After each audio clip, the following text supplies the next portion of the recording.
আসসালামু আলাইকুম রহমতুল্লাহ। আজকে একটি বিষয় নিয়ে আলোচনা করব। চিন্ময় দাস ওনার যে শিশু বলাৎকারের যে একটি অভিযোগ ওনার উপরে, আসলে কি অভিযোগটা সত্য? ওনার মতো একজন এত বড় ইসকনের প্রভুর দ্বারা শিশু বলাৎকার কি এটা কি হতে পারে? জি, হতে পারে। এটা খুব স্বাভাবিক বিষয়। আমি তাদের একটি বই থেকেই দেখাবো, ইসকন একটি বই থেকে। তার আগে এই যে বাচ্চাটি বলাৎকারের শিকার হয়েছিল, সে কি বলে অল্প একটু শুনে নিই আমরা। আসলে এগুলো শোনার মতো না। নাম কি? আচ্ছা, তুমি সাম্প্রতিক আমাদের একজন ইসকন চট্টগ্রামের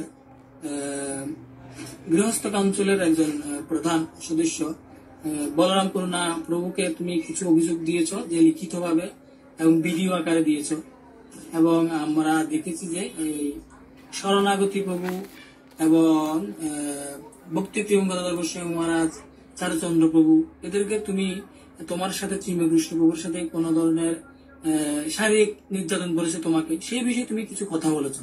হ্যাঁ, আমি তোমাকে কিছু প্রশ্ন করব, তুমি সত্য সত্য কথাগুলো বলবা, ঠিক আছে? তুমি কি শারীরিক ভাবে সুস্থ আছো? হ্যাঁ। মানসিক ভাবে সুস্থ আছো? হ্যাঁ। আচ্ছা, তুমি গুরুকুলে কখন থেকে জয়েন করেছো? 2017 নাকি 16? 17। আচ্ছা আচ্ছা আচ্ছা।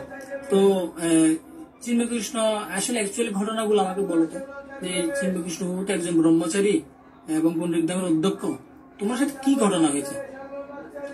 আমাকে মানে রুমের মধ্যে মেসেজ করতে নিয়ে যেত, নিয়ে গিয়ে মানে সমকামিতার মধ্যে। সমকামিতা মানে কি? এটা কি ধরনের জন্য কাজ কিভাবে করতো? বলতো যে ওদিকে তার চুল তোমাকে কি তোমার সাথে কি এই, অর্থাৎ আমি তোমাকে সরাসরি বলি, যেহেতু তোমার বয়স কত এখন? 16 বছর। হ্যাঁ, তো তোমার সাথে প্রথমে কখন, একদম প্রথম কোন দিন বা কত মাস আগে এই ঘটনাটা ঘটেছে? 2 মাস আগে। মানে পুনরুদ্ধাম থেকে বের হওয়ার 2 মাস আগে। উনি কিভাবে ডাকতো তোমাকে? কখন? বা রাত্রে ডাকতো নাকি দিনে ডাকতো? রাত্রে ডাকতো। রাত কয়টা বাজে? ধরেন 9টা 9:30 বাজে। হ্যাঁ, ডেকে তোমাকে কি বলতো প্রথমে? বলতো মানে মেসেজ করতে বলতো। কিরকম ভাবে মেসেজ করতা? মানে হাত পা গুলো মানে মেসেজ করতাম, করে তারপর বলতো যে ওনার পরনে কি থাকতো? গামছা থাকতো। তোমার পরনে কি থাকতো? আমার পরনে কাপড় ছিল, ধুতি কাপড়, অর্থাৎ এই তোমাদের গুরুকুলের ড্রেসটা থাকতো। আচ্ছা আচ্ছা। তো তখন তোমাকে কিভাবে মেসেজ করতে বলতো? না এমনি বলতো, হাত পা গুলো কামাচ্ছে ম্যানেজ করতে বলতো, তারপর বলতো এদিকে হলে আমার এই শপথ কর বলতো। কি ধরে? কি বলতো? শপথ করে কি বলতো? আমার সাথে এগুলো করতে হতো, এগুলো কাউকে বলবি না। এগুলো মানে কোনগুলো? কি করতো? মানে যে খারাপ কাজগুলো করতো সেগুলো কাউকে যেন না বলতো। আচ্ছা আচ্ছা। খারাপ কাজগুলো কি তুমি কি ওকে করতা নাকি ও তোমাকে করতো? ও আমাকে করতো। তোমাকে করতো না? মানে তোমার সাথে কতবার হয়েছে এরকম? আমার সাথে 2 বার হয়েছে। 2 বার হয়েছে না? আচ্ছা, যদি তোমাকে যদি উপর থেকে বলা হয় এই শারীরিক সম্পর্কটা করলে ডিএনএ টেস্ট দিতে হয় যার প্রমাণস্বরূপ, হ্যাঁ, তুমি কি ডিএনএ টেস্ট দিতে প্রস্তুত আছো? হ্যাঁ। আচ্ছা আচ্ছা, ঠিক আছে। আর একটা বিষয় হচ্ছে, এখন তুমি বলবা যে কখনো তুমি কি ওকে করেছো, বা তোমার জননেন্দ্রিয়ের মধ্যে মানে অর্থাৎ ধরেছে কখনো ও? হ্যাঁ হ্যাঁ হ্যাঁ। আচ্ছা, ঠিক আছে। আচ্ছা, তোমার সাথে এই যে অবৈধ কর্মগুলো ঘটেছে, তুমি কি আর স্থানীয় কোনো ভক্তদেরকে জানিয়েছো? হ্যাঁ, আমি জানিয়েছিলাম তিরুপতিকে। আচ্ছা আচ্ছা, তিরুপতি প্রভুকে জানিয়েছো। অর্থাৎ তিরুপতি প্রভু তখন পুণ্যের ধামে ছিল। তখন তিরুপতি প্রভু কি বলেছে তোমাদেরকে? বলছো যেগুলো আমি জানি না, আমি এরকম শুনি না। তারপর অনেকদিন ধরে এরকম বলতেছে উনি আমাকে বলতে তুই এগুলো কিভাবে জানিস? আমি একবার মানে শিবতার কথা বলতেছে। আচ্ছা আচ্ছা। পরবর্তীতে তোমরা কোথায় গিয়েছো? রংপুর চলে গিয়েছে। মহারাজকে সমস্ত কিছু বলেছো? হ্যাঁ আমাকে যে কথাটা বলছো সেম কথাটা কি মহারাজকে বলেছো? হ্যাঁ। ওনারা কি কোন ধরনের চিন্ময়কৃষ্ণ প্রভুর বিরুদ্ধে স্টেপ নিবে এরকম আশ্বাস দিয়েছে তোমাকে? না, এরকম বলেনি, বলতো যে এগুলো খারাপ কথাগুলো বাদ দাও, এরকম করে বলছিল মহারাজ। আচ্ছা আচ্ছা আচ্ছা, অর্থাৎ তোমাকে তো কোনো ধরনের আশ্বাস দেয়নি।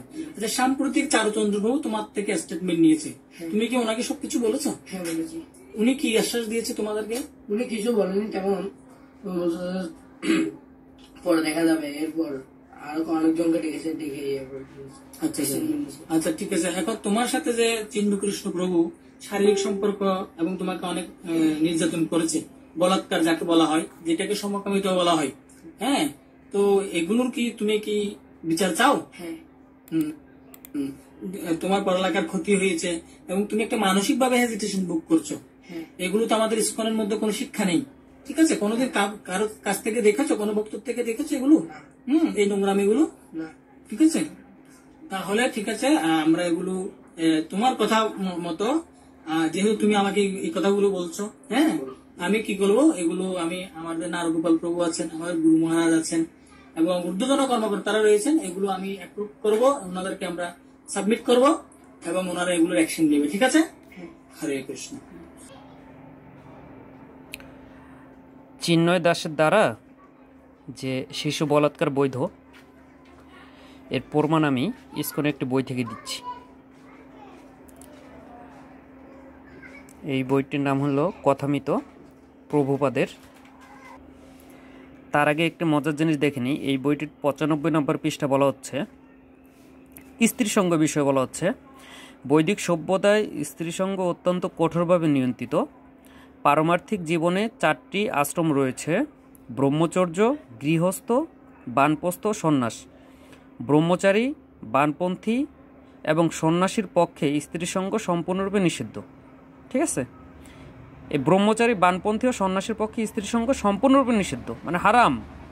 আচ্ছা, গৃহস্থরাই কেবল অত্যন্ত কঠোর নিয়মের মাধ্যমে স্ত্রীসঙ্গ করতে পারে, অর্থাৎ কেবল সন্তান উৎপাদনের জন্যই তাদের স্ত্রীসঙ্গ, ঠিক আছে? মানে একজন লোক বিয়ে করলো, 2 বছর বা 1 বছর পরে বাচ্চা নেবে, সে বাসর রাতে স্ত্রীসঙ্গ করতে পারবে না। যেদিন বাচ্চা নেবে, 1 বছর পরে বাচ্চা নিলে 1 বছর পরে স্ত্রীসঙ্গ করবে, হ্যাঁ, শুধু সন্তান উৎপাদনের জন্য। আর যদি কেউ 2টা বাচ্চা নেয়, জীবনে 2বারই স্ত্রীর সহবাস করতে পারবে, এছাড়া পারবে না। জীবনে সারা জীবন এভাবে কাটিয়ে দিবে, 2টা বাচ্চা নিচ্ছে, জীবনে 2বার স্ত্রীর সঙ্গ করবে, স্ত্রীর সহবাস করবে। আচ্ছা, শেষে লিখছে অন্য আর কোনো উদ্দেশ্যে স্ত্রীর সঙ্গে নিষিদ্ধ, তার মানে সমকামিতা নিষিদ্ধ, তাই তো? আচ্ছা, দেখি এবার একটু অন্য আরেকটা পৃষ্ঠায় যাই। এবার মজা হলো 118 পৃষ্ঠায় শেষ মজা, বিষধর সর্প। এখানে বলা হচ্ছে, কাঠ বা পাথরের তৈরি নারী মূর্তিও যখন অলঙ্কারে ভূষিত হয় তখন তা অত্যন্ত আকর্ষণীয় বলে মনে হয়। মানে এই যে কাঠ বা পাথর দিয়ে তারা যে মূর্তি বানায় না, এই মূর্তিকে যখন অলঙ্কারে, মানে শাড়ি পরানো হয়, গহনা পরানো হয়, তখন তা অত্যন্ত আকর্ষণীয় বলে মনে হয়। সেই মূর্তিকে স্পর্শ করলেও হৃদয়ে কামভাবের উদয় হয়। C C C C C কি লিখছে? সেই মূর্তিকে স্পর্শ করলেও হৃদয়ে কামভাবের উদয় হয়, তাই কখনো মনকে বিশ্বাস করা উচিত নয়, যা এতই চঞ্চল যে যে কোনো মুহূর্তে তার শত্রুর কবলীভূত হতে পারে। তাহলে চিন্ময় প্রভু এই শত্রুর কবলীভূত হয়ে গেছে, ঠিক আছে? উনি মানে এখানে তো কাঠ বা পাথরের তৈরি মূর্তি, হ্যাঁ, স্পর্শ করলো কামভাব জায়গায়, আর এই যে একটা বাচ্চা, একটু নাদুস নদুস শরীরে একটু গোস্ত আছে, হ্যাঁ, ছেলেটাকে কি একটা টর্চার করছে তার উপরে, এটা তাদের দ্বারা স্বাভাবিক, হ্যাঁ। আচ্ছা, আজকের ভিডিও এই পর্যন্তই। ভবিষ্যতে আরও নতুন কোনো বিষয় নিয়ে আসবো ইনশাআল্লাহ।